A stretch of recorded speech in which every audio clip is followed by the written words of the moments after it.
Yo ho ho. Ooh, ooh, ooh, ooh. Hello, I'm back.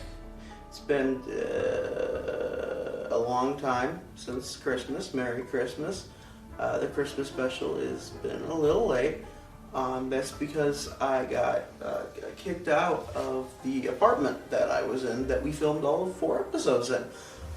So what happened was, it turns out that beating the ever-loving fucking shit out of an egg wizard is apparently a crime, so that's why I'm here. I don't know how I got here. I got real drunk last night. I remember punching a horse, maybe a guy in like one of those rubber horse masks, I'm not really sure. But I lost track of Grax, and I wound up here in this hopefully abandoned basement. I don't know. I'm still waiting to see if somebody comes down here to check out what's up with the noise, because I've been throwing a lot of things down here. It's been a night. But yeah, so I have an extreme hangover. I'm very sweaty. I smell like death because I'm essentially homeless and haven't showered in like at least a week. Because that's about when we lost the apartment, was about a week ago. But anyway, so for the Christmas special, consider this the start of season fucking whatever we're on, season 4, right? And also consider it a Christmas special. We're pulling a Simpsons today. And first episode of the season is a Christmas special. Because fuck it, we ball. Fuck it, we'll do it live. We'll do it live! Yeah. So yeah, we're going to be talking about Buckethead's 3rd album in his Pike series of albums, that being 3 Foot Clearance or Happy Holidays from Buckethead, released on December 21st of 2011. So yeah. But anyway, on to the review. Unlike a lot of the albums I talk about, I don't own this one physically, but I do own a sealed copy of Buckethead's 2nd Pike, Empty Space, which I reviewed many months ago. It may or may not be water damaged, but it's never been opened, and I don't plan on opening it because, to my knowledge, this is one of only a few sealed copies in existence, and I already own this album digitally, so I don't really have a reason to open the sealed one. Again, however, it may or may not be water damaged. The paper sleeve is all kinds of warped, but the reason why I'm unsure of the cause of the warping and can't say whether or not it's water damage is because the seller I got it from doesn't know either. Like, it looks water damaged, but it also doesn't. It's hard to explain. You'd have to be here to understand what I'm talking about. It just doesn't, the paper doesn't look water damaged, but the plastic warping does. It's weird. Until we open it, Empty Space here is both working and non-working at the same time. Schrodinger's Buckethead album. The only reason why I bought it in this shape is because, again, it was sealed, and it was also $30, so why the hell not? Also, one last thing about Empty Space before we get on to the review. I forgot to give out my standout tracks for Empty Space during my review. I did it with It's Alive, so I gotta do it with this one, right? Can't break the tradition of one. God, I'm hungover. So yeah, I gotta give my standout tracks. Gonna be Dummy Egg, Combs and Waddles, and Perched. Now, normally I would be exercising while listening to this album, but let's just say I haven't been feeling it as of late, due to the fact that I'm in a basement and I don't really want to touch anything in here, let alone try and exercise, so... Yeah, 3 Foot Clearance, as I'll be calling it, as the current name on all the current streaming platforms, is the 30th studio album by Buckethead, as it was later released as the 3rd Pike in his Pike series of albums later down the line. Originally released as Happy Holidays from Buckethead on December 21st, 2010, the album was a limited release containing 13 unnamed tracks. The artwork for the original album was drawn by Buckethead as well in his rather distinct stick figure art style. Also, from what I can tell, each album had unique hand-drawn art, or at least a shit ton of variants.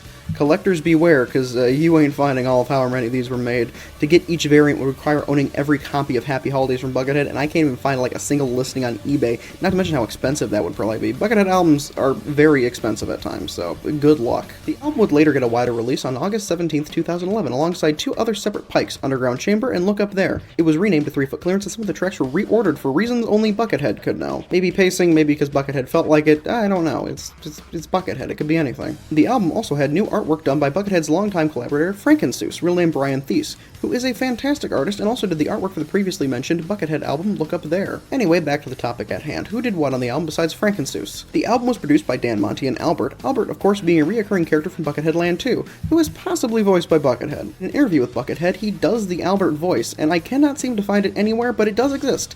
I know it does somewhere. I fucking heard it. I heard him do the voice, unless I dreamed it, which is a possibility. I have a tendency to hallucinate. I huff a lot of paint. Anyway, 3 Foot Clearance also lists drum programming and bass by Brewer, which is an alias that Dan Monty often works under. And finally, ride mechanics and also bass were provided by Buckethead. Who plays guitar on the album? It's not listed, but we can assume Buckethead since, you know, he's a guitarist. That'd be like if Michael Jackson was listed as playing maracas on Thriller, but not vocals. I mean, it's pretty obvious who's singing. On Buckethead's Pike website, the album is described as a warning sign reminding riders to duck when approaching the decapitation drop in the slaughter zone. Buckethead's Pike website has some cool info on the Pikes themselves. For one, apparently Empty Space was about exploring the slab dimensions at Buckethead Land. Whatever the hell that means. Whatever the fuck that is. Anywho, let's review the music that was the whole point of this video, as I've been chatterboxing about other stuff for far too long.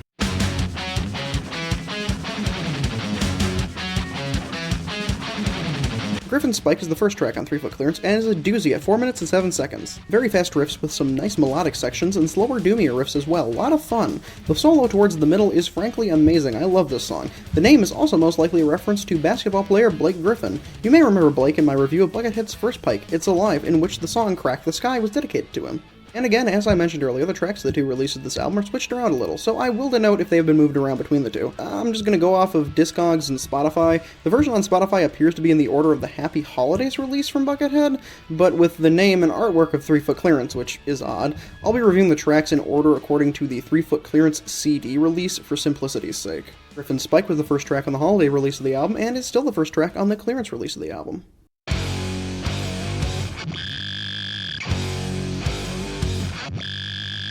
Rammellzee, Hero of the Abyss, is next, and while not only having a dope-ass name, is also a dope-as-hell track. A lot of weird guitar noises making up the main riff, and heavily distorted guitars making up the song's solos and melodies. Rammellzee is just a really good track at 4 minutes flat. The name is once again a reference. Rammellzee was, and I'm just reading off the Wikipedia article here, a visual artist, gothic futurist, graffiti writer, painter, performance artist, art theoretician, sculptor, and hip-hop artist from New York whom Buckethead seemingly likes. He passed away shortly before the album's Christmas release, and the song that's named after him appears to be dedicated to him as well. Rammellzee, Hero of the Abyss, was the second track on the holidays release of the album, and is still the second track on the clearance release of the album.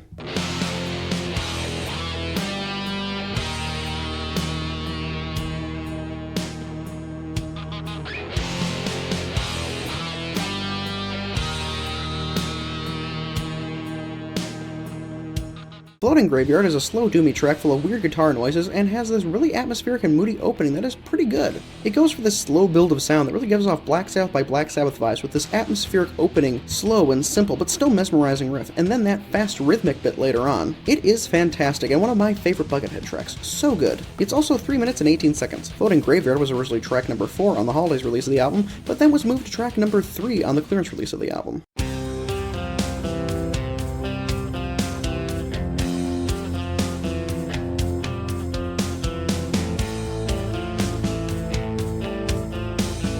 The Ballad of Jerry Mono. The Ballad of Jerry Mono is next and is a nice soft rock sort of thing that gives me some serious stock music that you hear in company training videos vibes.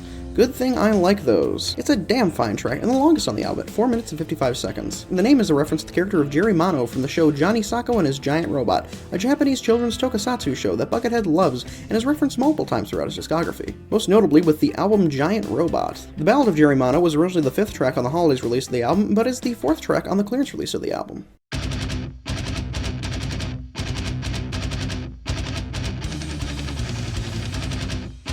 After that soft, light, breezy stuff, we get the extremely heavy track, HD Autopsy, a song which is full of super fast speed metal-esque strumming and riffs that gives off a really unique sound that I quite dig, with some guitar noises thrown in as well for good measure. Very cool. Not much to say besides, it is 3 minutes and 17 seconds long and it frickin' rocks. Also, it was originally track number 6 but got switched to track number 5 on the re-release.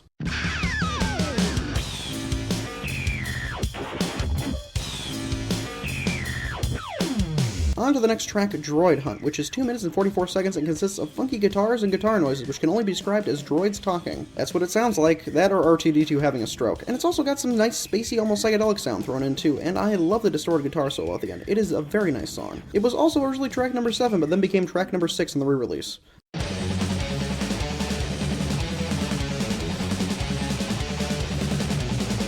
I like Battlefield. It's an all-around great 3 minutes and 11 second song. The main riff is to die for, and one of Buckethead's very best. Love this song so much, a lot of good rhythm. It was also originally track number 8, but became track number 7 on the re-release.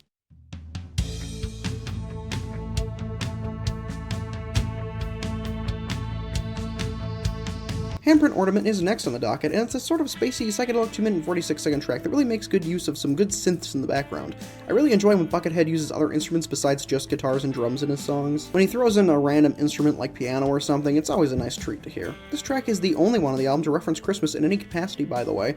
Just thought I'd point that out, that it's the only one that has anything regarding the holiday. You know, ornaments and all that, kind of Christmassy at least. And it was originally the 9th track on the holidays release, but then became the 8th track on the 3-foot clearance release.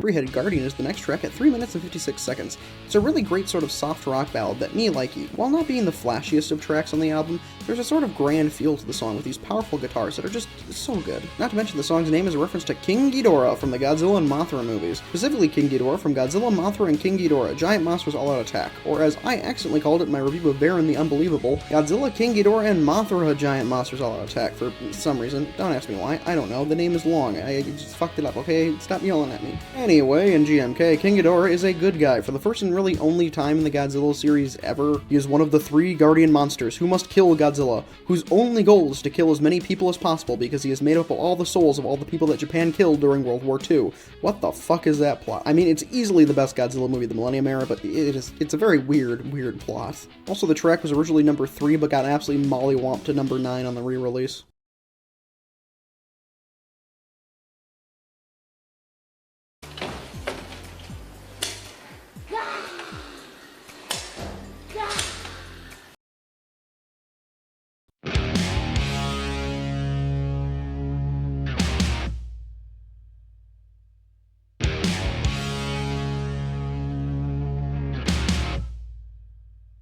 Harpoon the Goon, which wins the award for goofiest title on the album, is next at 2 minutes and 26 seconds. It's this really nice blues rock detour on the album that, as IGN once said, truly makes you feel like you're harpooning goons in the bayou. But seriously, I love what Buckethead does sort of like blues rock inspired or just straight up blues rock tracks. It's probably my favorite genre that he consistently does. I think his blues rock songs in general are often just his most unique, and I also think that they have a feel like no other. This is an absolutely amazing track. I love Harpoon the Goon. It was also originally track 10 and is still track 10.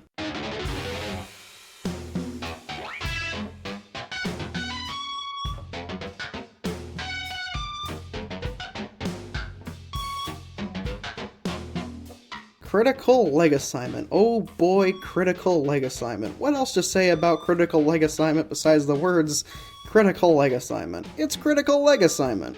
It is avant-garde and weird as they come, from its odd screechy melodies to its more unique solos, which give off the same feeling that one gets when smacking PVC pipes on metal bars in an echoey room. This track has an interesting and possibly irritating sound to some, but as a Buckethead veteran, I've learned to listen between the lines and make out the tunes, and I really like it. Or maybe it's the Stockholm Syndrome talking. That could be 1000% what's going on. I like it though, and that always matters, because I am always right and have never been wrong once in my life. You can just ask my high-priced lawyer, Crawdaddy Dave. Yeah, this is Crawdaddy Dave here. My client, a guy, has never been wrong in his life. All those other times were just accidents. Accidents are 9/10 of the law. I told you I've never been wrong. Any waddles, I like Critical Leg Assignment, and if you don't like this 2 minute 33 second joyride of a track, you're wrong because I'm always right. Also, it was originally track 11 and is still track 11.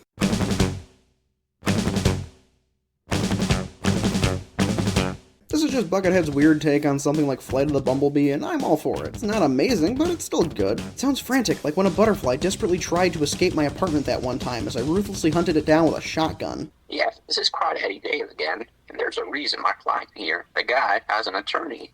A very good reason.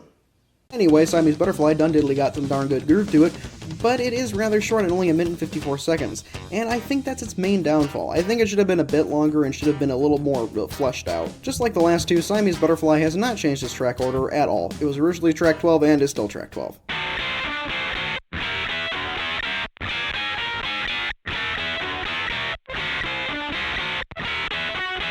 Finally, we have the final and shortest track on the album, the 49-second track X-Ray. It is literally just a bunch of noises, ear-piercing sounds for nearly a minute straight. Because that's not fucking annoying as hell. I mean, it's not the worst thing Buckethead has made. He has certainly made a few tracks that make me want to surgically remove my eardrums, but X-Ray is certainly memorable and is just short enough where it isn't too painful. Although I don't even know why it's called X-ray. To my knowledge, X-rays don't even sound like that. And I have never been wrong. Never wrong once, according to a Czechoslovakian court and a courtroom in Hawaii. Okay, final thoughts on the album. This thing is utterly fantastic. Truly one of Buckethead's greatest albums. Really, I think its only issues are Siamese Butterfly could have been a bit longer, and X-Ray is just kind of annoying and not very fun to listen to. I mean, it's less than a minute, so it's not that bad, and I applaud the creativity and experimentation, but it's just not all that fun, you know? But other than those things, everything else is perfect. Most of the tracks are amazing. The album is really well paced, and it's a pretty breezy 41 minutes long. It also feels a lot more album-like than the other Pikes. After the first handful of Buckethead Pikes, the albums start to feel less and less more like albums and more like experimental detours into different genres, and while I like them for the most part, most are only 2 or 3 tracks long. They don't really feel as fleshed out, which makes sense. They are designed to come out in rapid succession, after all. I mean, there's over 1,000 of these things. That rapid succession is made only possible by the fact that the tracks tend to be, more like jam sessions, or a few longer songs in one style rather than a bunch of tracks in different styles. 3 Foot Clearance, or Happy Holidays from Buckethead if you want to call it that, is special because it was not originally designed to be a Pike. It did not have the rapid-fire release design in mind when it was created, which led to a Pike that feels much more like a studio album, and is in my opinion one of Buckethead's greatest achievements in music. This thing is so good, except X-Ray. X-Ray did not need to be there. It should have been cut out. Fuck X-Ray.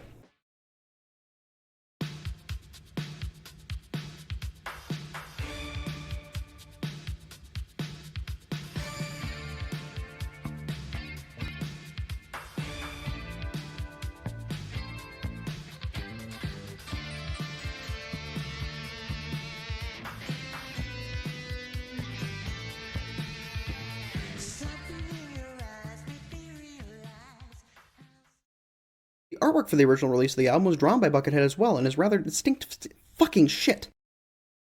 Man, it smells like fucking ass down here. Oh, that might be me.